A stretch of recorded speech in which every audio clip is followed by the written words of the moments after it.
तो गणेश महोत्सव के दौरान एक खास कार्यक्रम हम आपके लिए लेकर आए हैं, जहां उपाय और भगवान गणेश की पूजा अर्चना किस प्रकार करनी है ये तो हम बता ही रहे हैं, लेकिन एक अहम चीज यहां पर हम भूल गए पंडित जी, मूषक।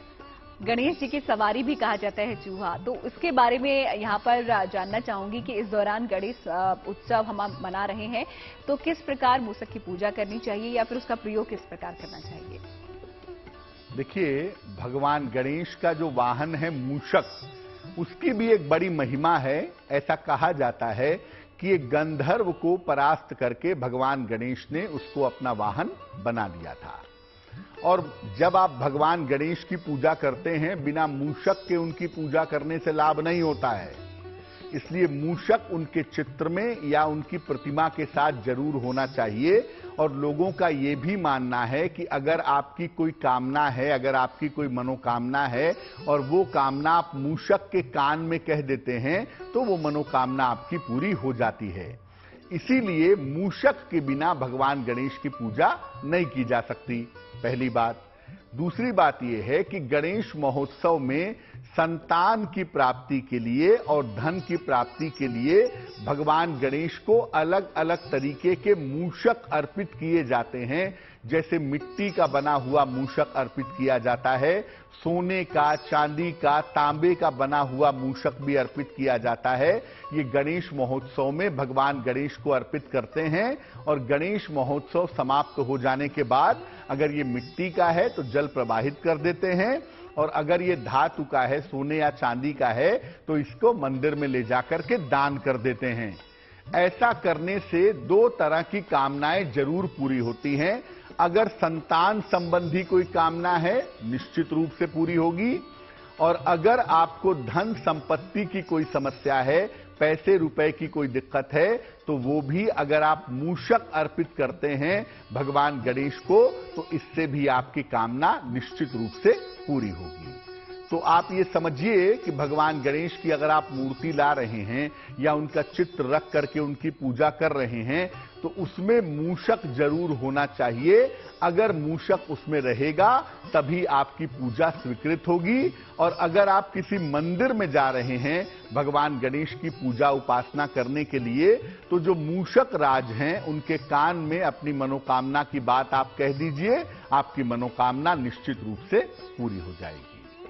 तो मूषक का प्रयोग किस प्रकार आप कर सकते हैं, किस तरीके से आपकी अगर कुछ मनोकामनाएं हैं जो पंडित जी ने यहाँ पर जिक्र किया, उनको पूरा करने के लिए भी आप मूषक का इस्तेमाल कर सकते हैं गणेश चतुर्थी के दौरान।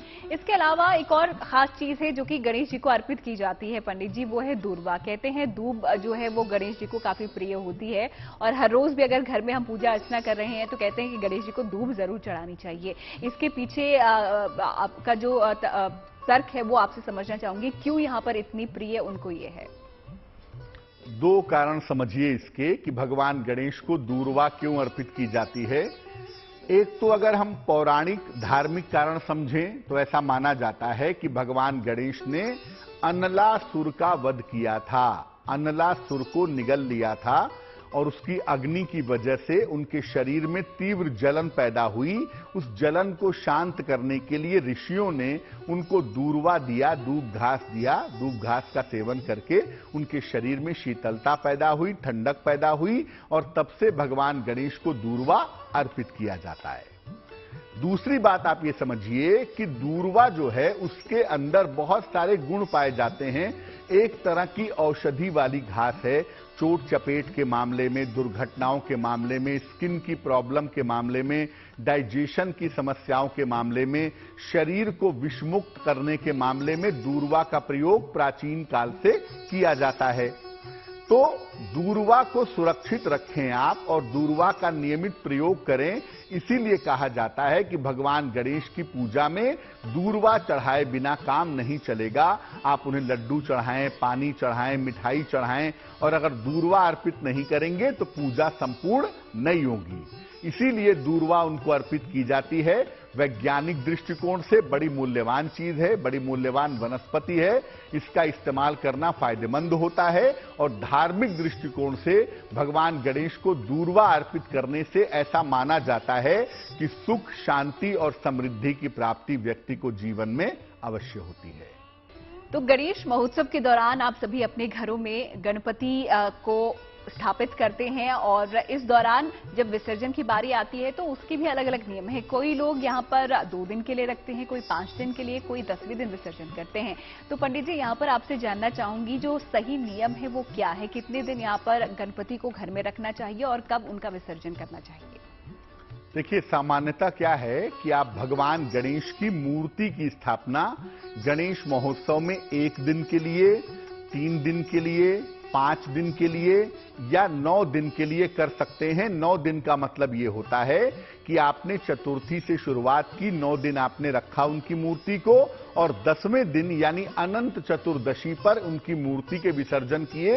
ये पूरे गणेश महोत्सव में स्थापना की बात है। इसके अलावा आप 1 दिन भी मूर्ति रख के दूसरे दिन विसर्जन कर सकते हैं, 3 दिन रख के चौथे दिन या 5 दिन रख करके 6वें दिन भी विसर्जन कर सकते हैं मूर्ति का। उसमें नियम यह होता है कि जैसी आपकी मान्यता है, जैसी आपकी श्रद्धा है और जैसा आपके पास समय है, उस हिसाब से आप मूर्ति की स्थापना करते हैं और मूर्ति का विसर्जन भी करते हैं। सारे तरह से मूर्तियां रखने के, पूजा करने के, विसर्जन करने के परिणाम शुभ होते हैं।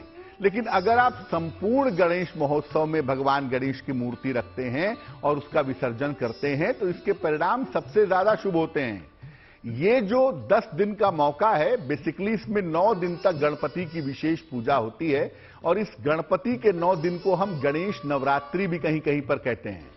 और 10वें दिन अनंत चतुर्दशी पर भगवान गणेश की मूर्ति का विसर्जन होता है और ऐसा माना जाता है कि उनकी मूर्ति का विसर्जन होने के बाद उनका जो तत्व है, जो एलिमेंट है, वो वापस कैलाश पर्वत पर पहुंच जाता है।